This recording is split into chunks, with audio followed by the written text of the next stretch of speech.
Hola, ¿qué tal amigos? Gracias por acompañarme en una emisión más del Chapucero Today.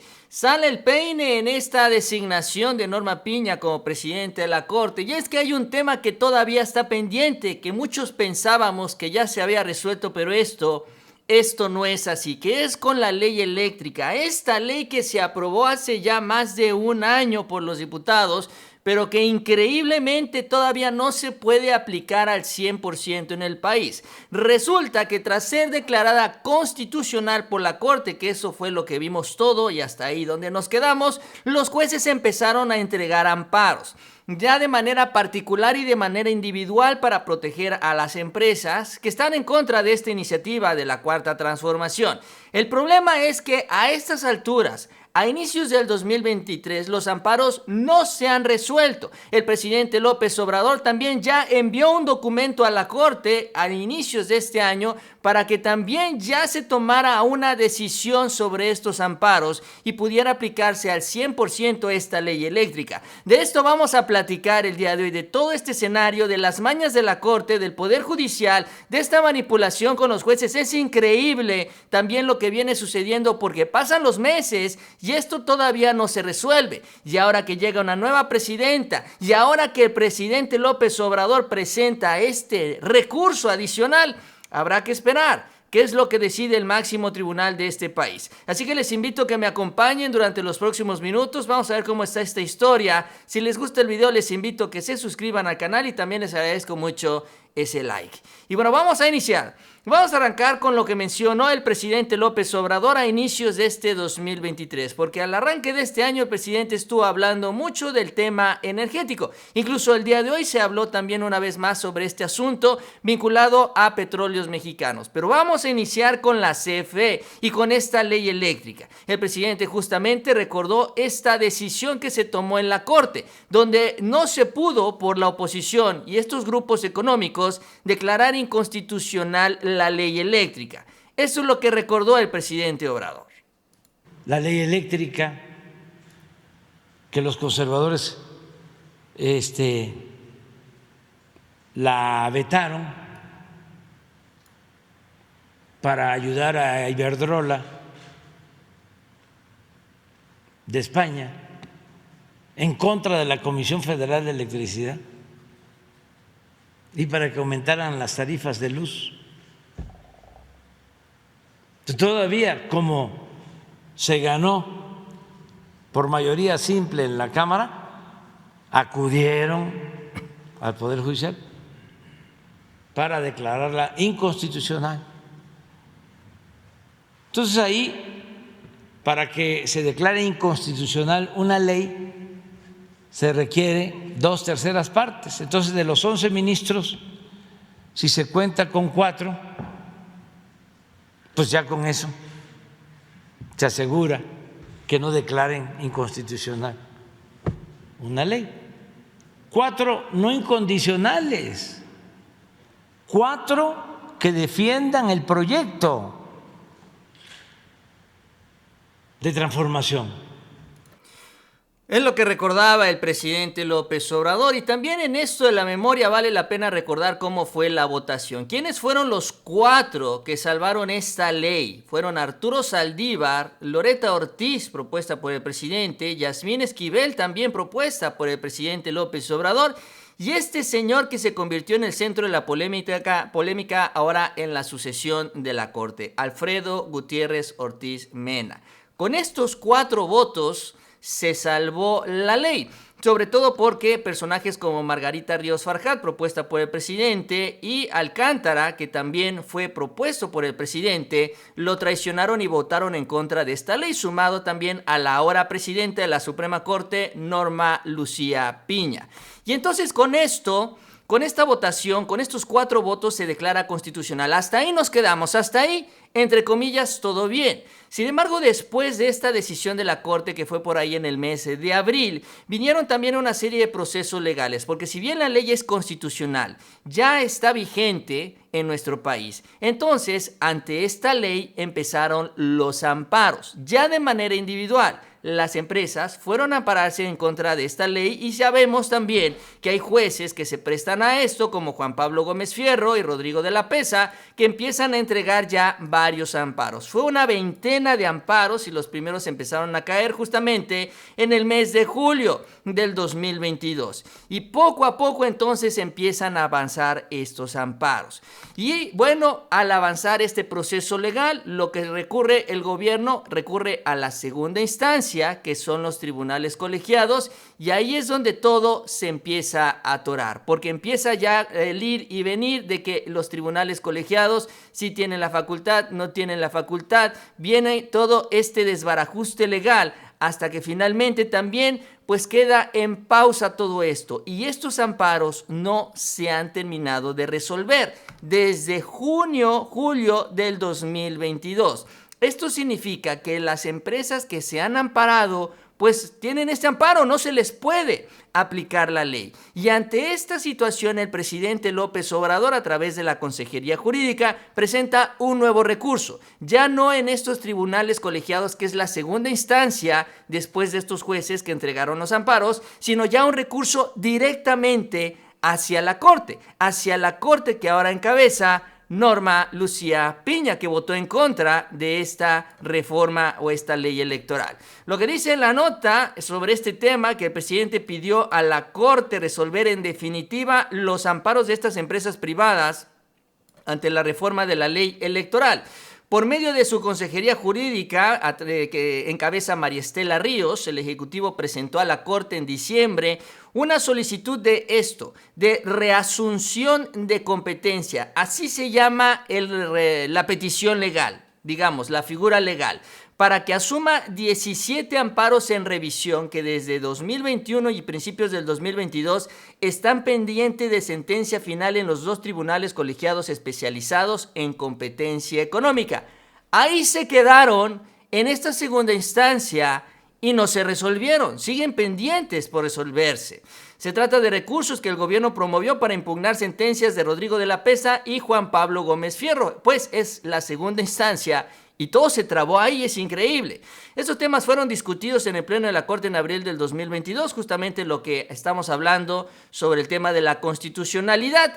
Y después de esto, también la Corte tardó 6 meses en revocar un acuerdo que le impedía a los tribunales colegiados resolver los amparos, en el entendido de que le dijeron a los tribunales colegiados: espérense a que nosotros decidamos aquí en la Corte sobre la legalidad de la ley, y ya basándose en esta decisión, ustedes siguen trabajando o no. Bueno, se declaró constitucional y tardaron 6 meses en avisarles a los tribunales para que pudieran continuar ellos con su trabajo, y esto finalmente se atoró. O sea, no solo es la tardanza en avisarle a los tribunales colegiados, sino es que los tribunales colegiados tampoco han avanzado en ese sentido.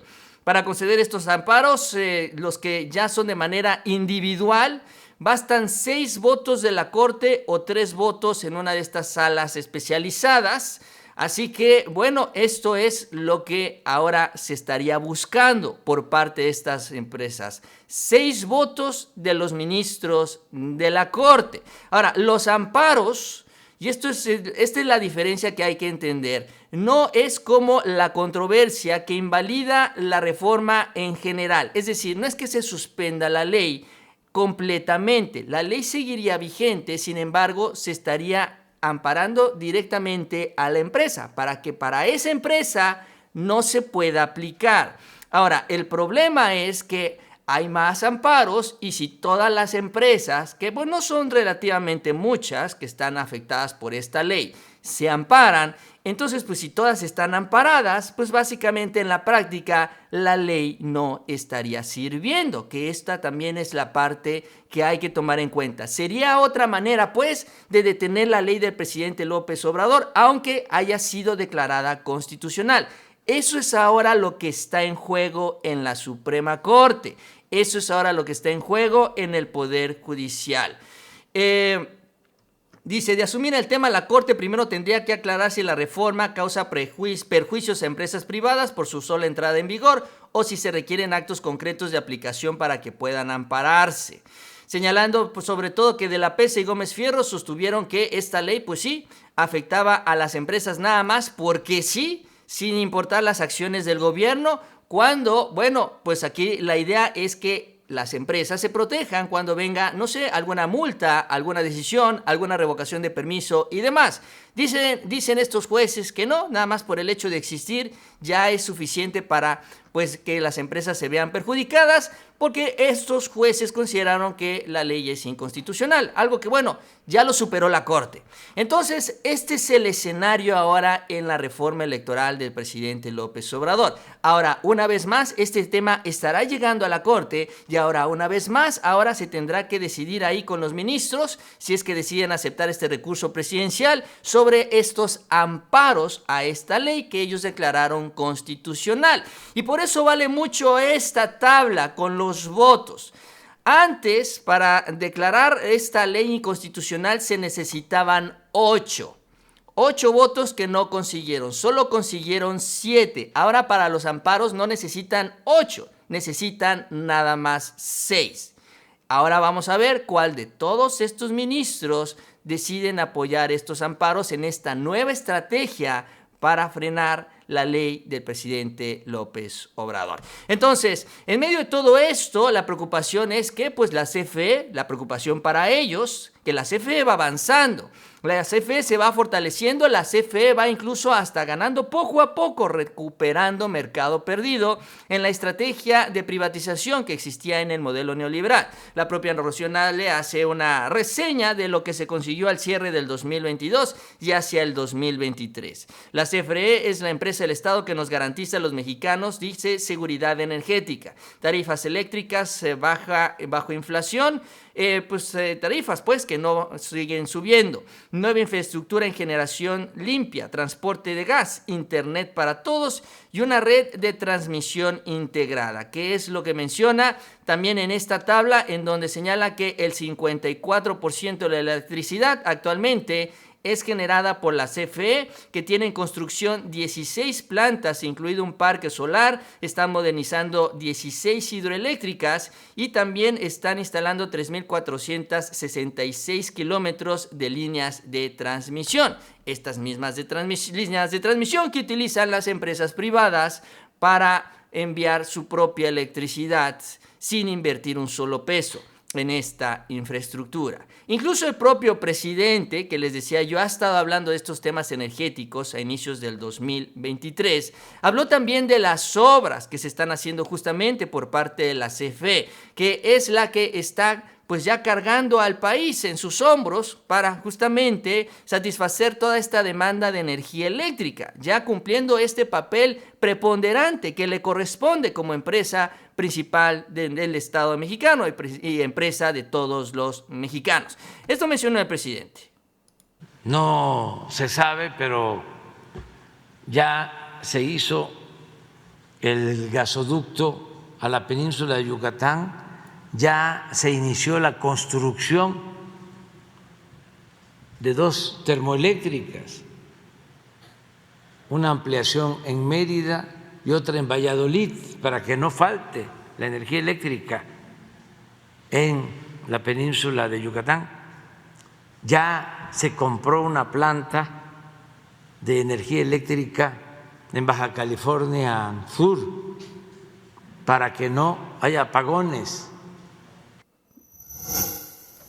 Bueno, es lo que mencionó también de las obras que se siguen avanzando en la Comisión Federal de Electricidad. En esta estrategia energética de la Cuarta Transformación que va avanzando, y si bien se está trabando el marco legal y es necesario para que avance con mayor velocidad, porque sin importar lo que suceda en la Corte, y esto también lo ha dicho el presidente, la 4T va a seguir avanzando. Bueno, evidentemente lo que se espera es acelerar el paso. Y esto es Comisión Federal de Electricidad. realidad. En el caso de Pemex, hoy también se dieron excelentes noticias, sobre todo de la fortaleza y de la recuperación financiera.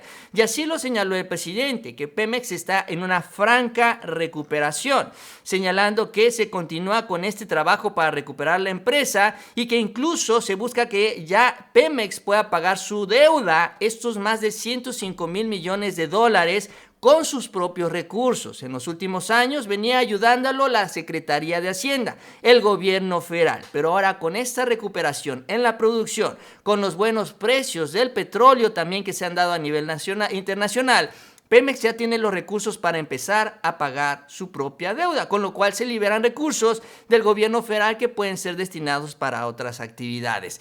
Es lo que se reportó el día de hoy en esta franca recuperación, dijo el presidente. En el caso de que hiciera falta ayudar a Pemex, también lo haríamos, fue lo que también señaló.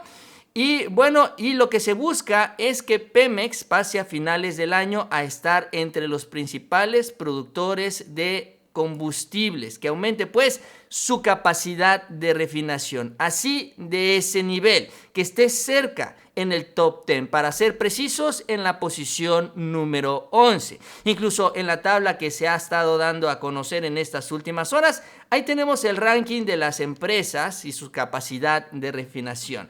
Aunque está ahí un poco borroso, aquí se alcanzan a ver los nombres del lado izquierdo.